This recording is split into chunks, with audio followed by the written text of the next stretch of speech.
Hey, it's Ramsey Dewey over here in Shanghai, China. Welcome to another edition of Q&A with the Coach. Today we have a question from our friend Gyro, actually a whole series of questions, so let's give you a whole series of answers. First, he says, why are hammerfists, standing, non-spinning hammerfists, illegal in boxing and some kickboxing rules? Is it because of its effectiveness or lack of effectiveness?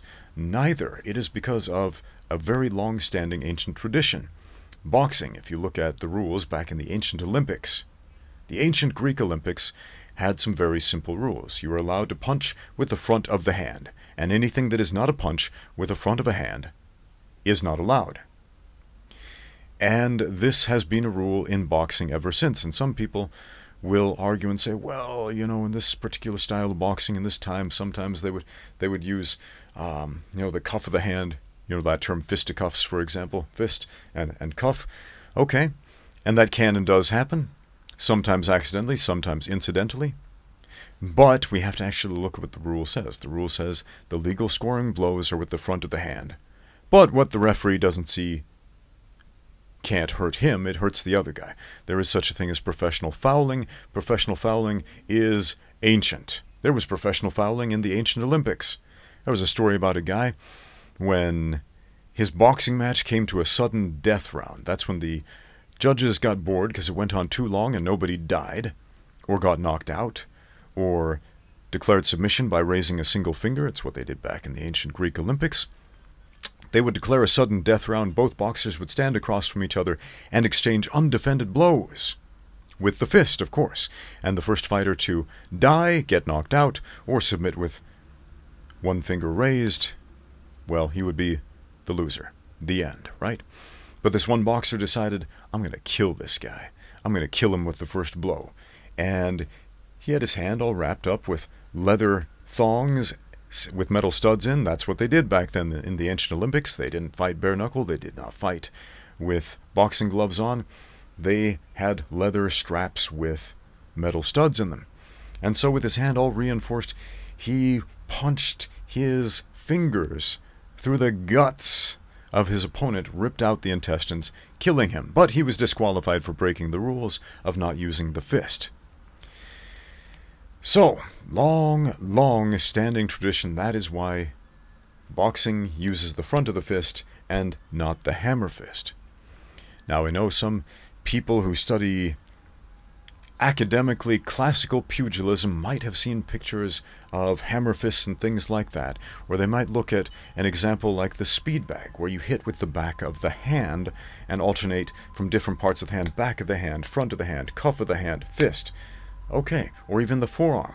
You have to understand that a great deal, in fact, the majority of what happens on the speed bag is not representative of punching with the fist. It is representative of hand fighting, blocking, framing, trapping, etc. For example, a common speed bag technique. You get the thing going and then you spike your elbow into it. Elbows are illegal strikes in boxing, but it's not a strike, it's a block. Okay, now with that out of the way, boxing traditions have seeped into other combat sports, such as kickboxing and MMA. Why? Because boxing commissions wrote the rules.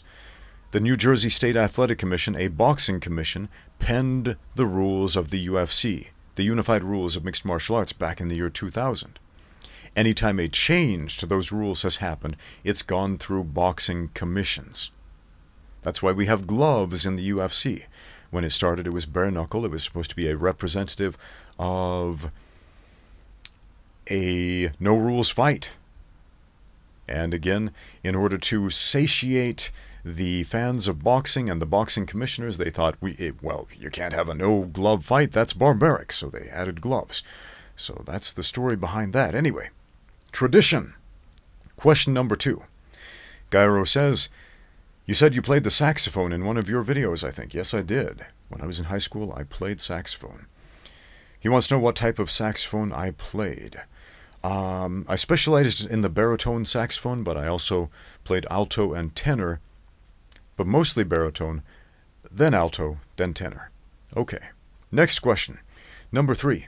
What are the least effective areas to strike? those would be the ones that do the least damage.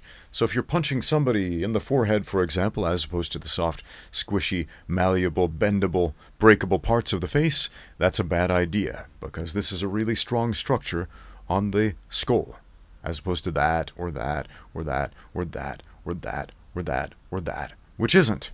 Or that, or that, or that.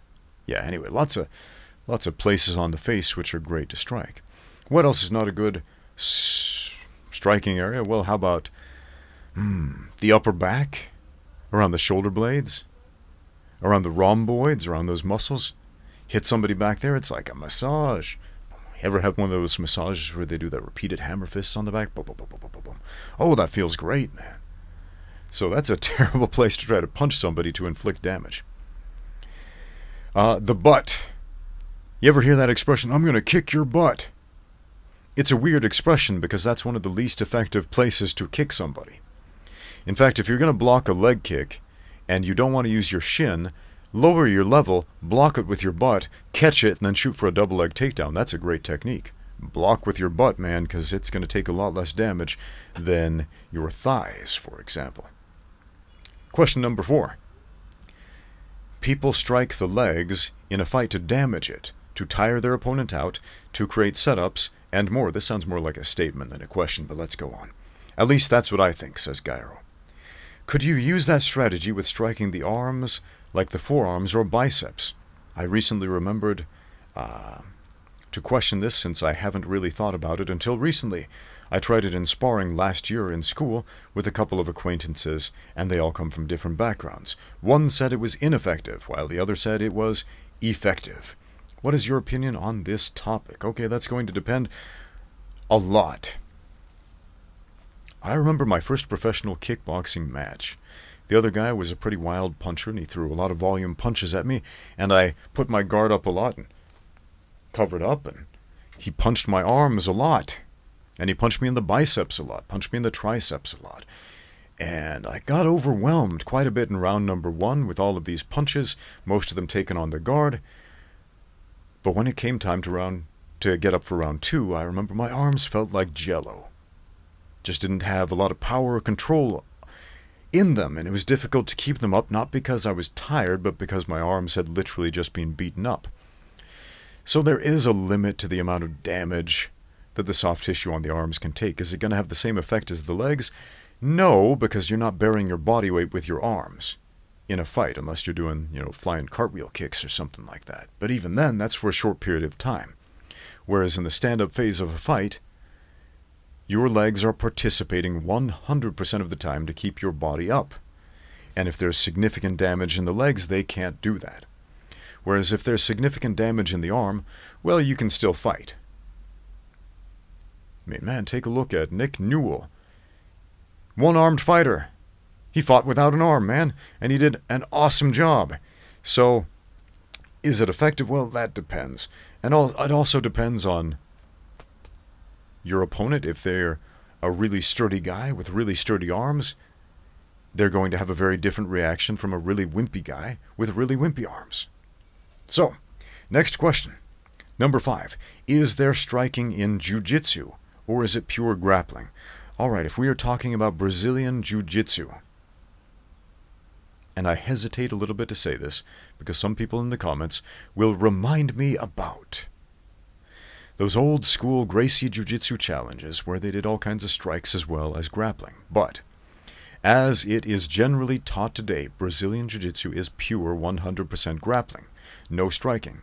However, there are still quite a number of jiu-jitsu schools who will teach Gracie, combative, self-defense type of things where they will say, essentially, if somebody strikes at you like this, then do this. If somebody strikes at you like that, then do that. That's not really teaching striking. That's teaching grappling in the context of striking, basically. So, as far as Brazilian Jiu-Jitsu goes, what to expect if you walk in the door? No, they're not going to teach you to punch and kick. They're going to teach you how to grapple. Now, there are other styles of Jiu-Jitsu. There are styles of German Jiu-Jitsu, for example. Yeah, that's a real thing. There is a jiu-jitsu style in Germany where they combine striking and grappling and put about an equal emphasis on both. It's kind of like MMA and a gi, if you watch their competitions. It's quite interesting. Okay, and there are other styles of jiu-jitsu. You know, let's talk about the history of judo. Jigoro Kano, the founder of Kodokan Judo, which was originally named Kano Jiu-Jitsu, meaning the jiu-jitsu of Jigoro Kano, okay? He took techniques from a bunch of different jiu-jitsu schools. Jiu-jitsu wasn't just one thing. It wasn't just like one specific set of techniques that all of the samurai would do back in the day. There are tons of different jiu-jitsu schools in Japan. There were. And Kano, what he did, he wanted to unify and codify a system. And so he took what he liked, discarded what he didn't, and created judo, focusing on the grappling and getting rid of the striking. For the most part. For the most part. Okay? Now, that being said, if you look at some older form of jiu-jitsu that may or may not still exist today, with the original intent behind it, you might find some striking. But, again, BJJ, pure grappling. Question number 6. What are your favorite setups, feints, and combos when you competed or spar? Alright, I'm not big on teaching and memorizing combinations. I know a lot of people do that. They think it's very important to memorize combinations. Instead, I would put a major emphasis on position. As far as striking goes, footwork to put you in the right position to land that first initial strike. And then after that first initial strike, throw 2 more. Which 2? Doesn't matter as much as you think it might. If you're in position to land the jab, you're in position to land your cross, generally speaking. If you were in position to land a round kick, you should be in position to land a teep. And if you're not, you need to change your angle of entry on your round kick. You might feel like, oh, I'm too close. That's because you're kicking directly in front of the other guy, and he's probably going to punch you square in the face with his right hand when you do that. So move to the angle, take a little step as you throw that round kick. So the angle of entry, the footwork to put you in the right position for that first initial strike is so much more important than memorizing a dialed-in combination. I think video games have done a great disservice to kids wanting to get into martial arts because they play a game like Mortal Kombat or Street Fighter or something like that, where you dial in a combination, you press the right buttons, then your character does boom, boom, boom, boom, boom, this cool looking combination. And we feel like that's how real fights should work, but they don't. They don't. Man, do you remember that fight? Who was it?